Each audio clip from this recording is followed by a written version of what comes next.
This is Bix Weir with roadtoruta.com. It is the middle of March 2017. The title of this presentation is Silver Eyes, the Big Wave. Now, I'm not going to put the date as to March what we are sitting at right now. I'm saying is we're at the middle of March.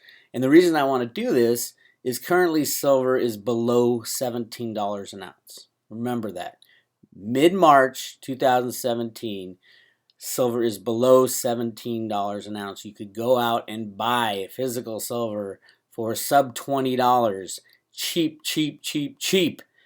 And at this point in time, you're not going to have to wait in line at your local coin shop. There's not going to be lines around the block, but that is going to change very, very soon. Silver is so manipulated, it is ridiculous. As I've pointed out in a lot of my other videos, the COMEX trades 400 million ounces of silver every single day, 252 days of the business trading year, and the CME and Thomson Reuters are pulling out of the LBMA. The reason they are pulling out is because they are afraid of what is coming, and the regulators are actually going to start regulating on January 1st. So they said, well, we are committed to this exchange, but because of the new regime and new rules that go into place on January 1st, 2018, we're going to have to back out. We're going to have to back out in the middle of a 5-year contract. So good luck to you silver traders out there. We're out. Insane what is going on. Now, I want to give kind of a little background of where we sit and where we're about to go, because March is a very important turning point on a lot of different levels. I want to give you a little information on silver, a little information from Ted Butler, the guru of silver, unbelievable at analyzing the silver market, and he stays within the rules. I love to go outside the rules and scream conspiracy and try to prove it with all the data. Ted stays within the rules and proves it with the CME data that they release. He sends his articles to the CFTC and to the people he exposes as criminal riggers, mainly JP Morgan right now. God bless Ted Butler. Anyway, let's get back to silver. I don't know if you guys are watching, but the U.S. mint sales have completely, and I mean completely, fallen off the cliff. There's practically zero U.S. mint sales. And everybody's saying, well, how is that? How is that happening? Has JP Morgan and the market rigging caused sentiment to be so destroyed that nobody ever wants to buy another Silver Eagle again? I don't think so. But the data, here's the data for 2017. January was 5,127,500 coins. That's a pretty decent month, but about 2.5 million of those were registered on the first day. On the first day. And then February was 1,215,000. This is in a bizarro world. I mean, the average sales of Silver Eagles over the past few years per month is about 3.5 million per month. So they go from 5 million down to 1.2 million. And in March, the first half of March, they've done 280,000. What in the world is going on with Silver Eagle sales? You know, a lot of people saying, oh, who wants silver? There's no demand for silver. I think it's ridiculous. I think there's huge demand for silver. But Ted Butler comes up and says, well, I know why Silver Eagle sales have fallen off the cliff. It's because JP Morgan was rigging the market last month and completely stopped buying physical Silver Eagles as part of their physical buying program. JP Morgan has been buying physical Silver Eagles on the sly for the last 6 years and have taken up, according to Ted's estimates, over 75% of all the Silver Eagles in the last 6 years. Insane amount of silver. Over the last 6 years, about 200 million ounces have been sold, which means JP Morgan is in the 150 range. 150 million of those went to JP Morgan. They also take massive amounts of silver off the COMEX, take it into their own inventory. They take silver out of the silver ETF. They take physical silver anywhere they get it, and they short the market to keep the price down. Brilliant? Yes, it's brilliant. Manipulation? Of course it's manipulation. It is illegal for the COMEX futures and options prices to set the price of silver. They have to be silver followers. It is in the laws of the commodity exchange, and the CFTC refuses to do anything about this. Now remember, the Hunt brothers, when they got busted for, quote, cornering the silver market, they only had about 100 million ounces of physical silver. The rest was about, I think, 80 or 90 million ounces in electronic contracts. The CFTC came in and shut them down, changed the rules on the COMEX, only sell orders, no buy orders, and the price of silver fell from $50 down to $15 in very, very brief time, less than 2 months. So the Hunt brothers, the notorious market rigging guys who tried to corner the market in the early 1980s, JP Morgan has six times the amount of physical silver that the Hunt brothers had. Same with Warren Buffett. Warren Buffett had about 120 to 130 million physical ounces. The CFTC goes to Warren Buffett, says, "Stop this buying. What are you doing?" Buffett says, "Okay, yeah, sure. It's just a little side investment I have." And then they go in to bust him with his insurance company called General Re, which was a criminal enterprise, as most insurance companies are. They had a lot of problems. So the Justice Department pulls in Buffett and says, "Hey, let's make a deal. We will let you out of paying any fines, penalties, or going to jail on the General Re debacle if you give us all your physical silver," which is exactly what happened when Buffett divested, as he called it, of his physical silver. Very, very, very interesting times of why JP Morgan is allowed to hold 600 million ounces. Now, they are the custodian of the silver ETF SLV, but all that silver is rehypothecated many times, and there's many, many owners to all that silver. Who knows who the real owner is? Anyway, so why is silver such a big deal? It's such a big deal because the price has been suppressed. The price has been suppressed for probably 150 years, but just the recent suppressing since the 1960s and 70s with the inventions of computers and derivatives went into the market to control the price. I've proven this 1,000 different times. Why would anybody want silver, you ask? Go ahead, ask it. Why would anybody want silver? It is not because it's money. I mean, yes, it's been money for 5,000 years. The Sumerians used silver coins. It's been used as money more in Rome and in China and in South America and in the United States. The definition of a dollar is defined in silver. In the past, people have called silver the people's money because there was enough of it out there circulating. Let the bankers and the rich people have all the gold. The people will use silver. Here's a problem now. We have used up all that's people's money. All the people's silver has been used up in cell phones, in solar panels, in flat screen TVs, and all has been split apart and thrown away in little tiny bits, and there is no way we can ever get that silver back. It is gone. I don't care if the price goes to $10 million per ounce. Most of that silver is going to not be able to be found within these landfills, and it is just gone. It is gone. It will never come back. So where do we stand now? If we can't use silver as money anymore, what will we use it for? Well, silver's got a dual purpose. It was used as money in the past, and the future, its highest and best use is in industrial applications. It is the best conductor of heat. It is the best conductor of electricity. It is the best reflector of visible light.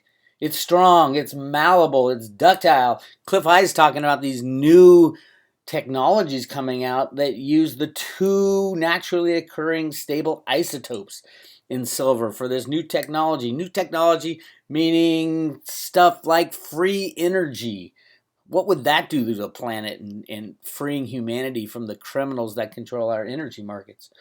Think replicators. Think George Jetson and flying cars. Silver will be used in all of it. It's really exciting time for silver. But silver's never going to be a money again because there's not enough of it. And it is needed more in other places. So what's happening right now is the market rigging continues under Donald Trump. And the reason it's continuing under Donald Trump for now is that there's a lot of cleanup. There's a purge taking place in the halls of government in the U.S. At the State Department, Rex Tillerson is firing everybody he knows is in the deep state, part of the old Clinton crowd, the old Obama crowd, and the deep state people who have been there for so long. And this is a faction of the deep state is the bad guys. The larger faction, what I call the good guys, is part of the deep state as well. So it's the deep states that is fracturing. Some of them want complete control, globalization, blah blah blah. Some of them want to return the United States to a sovereign entity, and that's what's going on right now within the deep state. Jeff Sessions, the Attorney General, just fired 46 prosecutors. I love it. Normally they'd step down after a new president is put in place of a different party. Of course, Obama's people thought, we can kick Trump out if we have enough lawyers here, and we can call him insane. We can say he's colluding with the Russians. That didn't work. Jeff Sessions just fired 46 prosecutors. At the CIA, Mike Pompeo, yeah, they're having problems with the CIA. The CIA is the deep, deep, deep state. This is the people who deal with UFOs and all kinds of off-planet stuff, and they believe they have the secret. They believe they're above the government. That was the reason for the release of the information on Vault 7 from WikiLeaks. That's all CIA related. There's spying apparatus. There's going to be a lot more about the CIA, which will weaken the firm grip the bad guys have on the CIA, which is great. And so that's all the purge. The purge is taking place. So Trump cannot let the markets trade freely if the purge is not done, because the bad guys will take control. We need to get these guys out before we destroy the old system and try to put something new in. Otherwise, they'll still have control. All right, let's go on to something very quick. And my good friend Ted Butler, brilliant guy. I have subscribed to him for a long, long time. But he really breaks down in one of his reports this week exactly what's going on behind the scenes through the data. He exposes the behind the scenes manipulation of silver, but he uses the CME data to show and to prove without a shadow of a doubt what's going on. Again, his take on the U.S. Mint is that J.P. Morgan has stepped back a little, back 100%, have stopped buying Silver Eagles because they had to rig the market on the latest rig, because there's a number in the 1850 range for silver that the bad guys think is kind of uncontrollable. Once it gets over that, they won't have the ability to control it. Not sure if that's true, since they do have the power of the computer and unlimited derivatives to play with, but we will see. But the way Ted looks at it is he sees it as a game between the managed money traders and the commercial traders. The managed money traders play the moving averages. So once it's above like the 200-day moving average, they'll start loading up contracts and put their stops in. And once it goes below a certain amount, they'll start shorting. And the commercials play off this, just the churn of the ups and downs, and play with the moving averages so that they're always making money. And usually they're fleecing these managed money traders, not so much that they lose a lot of money all the time, but they just don't make as much because their hand is forced, and as the commercials push it up and down. But right now, according to Ted, these managed money traders kind of know what's going on the bottom side of silver, and they're not as willing to go short when the price of silver gets pushed down below the moving averages.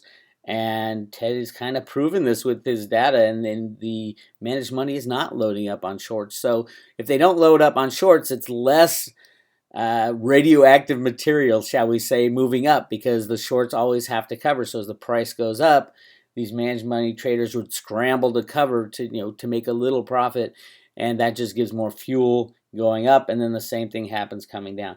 According to Ted, the top 8 silver shorts.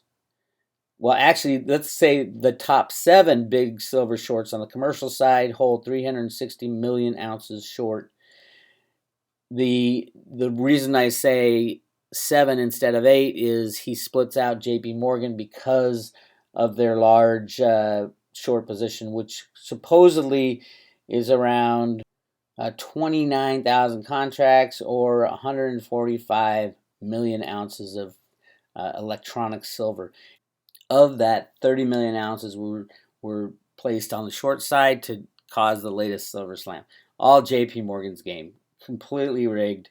And if you look at J.P. Morgan's position of 145 million versus the other 7 large traders at 360 million, you could tell easily that J.P. Morgan is the big mother on the short side of manipulation. And it's just sad to see it happen, but it's been happening time and time again. We've proven it many times. The CFTC refuses to do anything. I remember Bart Chilton standing up and saying, yes, we do have proof that the silver market is manipulated, and nothing happened. And then we have Deutsche Bank admitting in court that they rigged the silver market, and they turn in 5 or 6 of their counterparties, but nothing happens. Where is the CFTC? What do they do for a living? Why do they get paid? I have no idea, other than, yes, I know. We all know. They run cover for the manipulation. You have to manipulate gold and silver and oil and all other commodities in the stock market to keep this system running. And as the system keeps running, we keep rigging. And Donald Trump hired Steve Mnuchin, the electronic rigger from Goldman Sachs, to do just that. So where does that leave us? Well, according to Ted Butler, we are at a point where the managed money is not going to play the game anymore, which leaves nothing but blue sky on the upside. And remember, there has to be a seller. Silver can go to $500-600 an ounce if there's no sellers. There has to be a seller on the upside when people start loading up on these contracts. And if the managed money traders have really decided not to go short as it gets lower and lower, that only leaves these big 8 commercial traders to go short silver. So I think we are near or at the bottom. And then the power is going to be in silver as the big 8 commercial try to cover their shorts as the price goes up. They're going to lose billions of dollars, and that's where we want to be. That's the end game for silver. And once it breaks past that mid $18 range, it's look out above. And the name of this YouTube video is Silver Surfer Eyes the Big Wave. We've been sitting there out in the ocean on our surfboard for so long. Silver investors have been waiting out these slams and the manipulation for so long. And the reason we did that is the end of manipulation. The big wave is coming. I don't know what day, I don't know what time, but it is part of this transition out of control of the bad guys into something new and something great for America. It's going to be a rough ride getting there. Yes, absolutely. Trump knows as well as everybody else that America cannot be great again if our markets are manipulated every day. He's doing it to purge the inner core of the bad guys within the deep state, embedded within our government. But when that is done, and it's happening fast, when that is finished, the price of silver will no longer be manipulated and will be able to trade freely. That is the big wave we've been waiting for, the end of manipulation. This is Bix Weir. Sign up on my website for free email updates and a free book. Put your name and email address and you get a free book sent to you, a PDF book. And don't forget to subscribe to this YouTube channel. I'll be doing almost daily updates, so it's pretty exciting. I'll talk to you later.